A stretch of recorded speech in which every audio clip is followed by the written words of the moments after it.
ವೀಕ್ಷಕರೇ, ಈಗ 2026ರ ಬ್ರಹ್ಮಾಂಡದ ನಕ್ಷೆಯನ್ನು ಸೂಕ್ಷ್ಮವಾಗಿ ಗಮನಿಸಿ.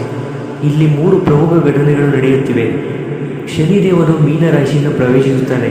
ವೀಕ್ಷಕರೇ, ಶನಿದೇವ ತನ್ನ ಸ್ವಂತ ಮನೆಯಾದ ಕುಂಭವನ್ನು ಬಿಟ್ಟು ಮೀನರಾಶಿಗೆ ಪೂರ್ಣನಾಗಿ ಬಂದಿದ್ದಾನೆ.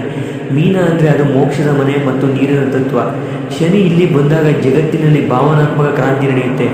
ಇನ್ನು ವೃತ್ತಿ ಕ್ಷೇತ್ರದಲ್ಲಿ ಇದುವರೆಗೂ ಇದ್ದ AI ಅಥವಾ ತಂತ್ರಜ್ಞಾನದ ಹವಾ ಕಡಿಮೆಯಾಗಿ ಕ್ರಿಯೇಟಿವಿಟಿಗೆ ಬೆಲೆ ಬರಲಿದೆ.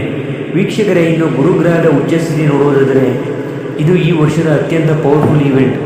ಜೂನ್ 2, 2026ಕ್ಕೆ ಗುರು ಕರ್ಕಾಟಕ ರಾಶಿಗೆ ಪ್ರವೇಶ ಮಾಡ್ತಾನೆ.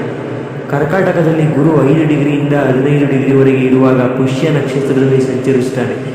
ಈ ಸಮಯದಲ್ಲಿ ಯಾವ ರಾಶಿಯವರ ಮೇಲೆ ಗುರುವಿನ ದೃಷ್ಟಿ ಬೀಳುತ್ತೋ ಅವರಿಗೆ ಸಪ್ತಪದಿಯ ಭಾಗ್ಯ ಮತ್ತು ಕುಬೇರ ಯೋಗ ಎರಡೂ ಸಿಗಲಿದೆ. ಇನ್ನು ರಾಹುಕೇತುಗಳ ಅಕ್ಷರಕ್ಕೆ ನೋಡುವುದಾದರೆ ರಾಹು ಈಗ ಕುಂಭರಾಶಿಯಲ್ಲಿದ್ದಾನೆ, ಕೇತು ಸಿಂಹದಲ್ಲಿದ್ದಾನೆ. ಅಂದರೆ ಇದು ರಾಜಕೀಯ ಮತ್ತು ತಂತ್ರಜ್ಞಾನದ ನಡುವಿನ ಸಂಘರ್ಷ.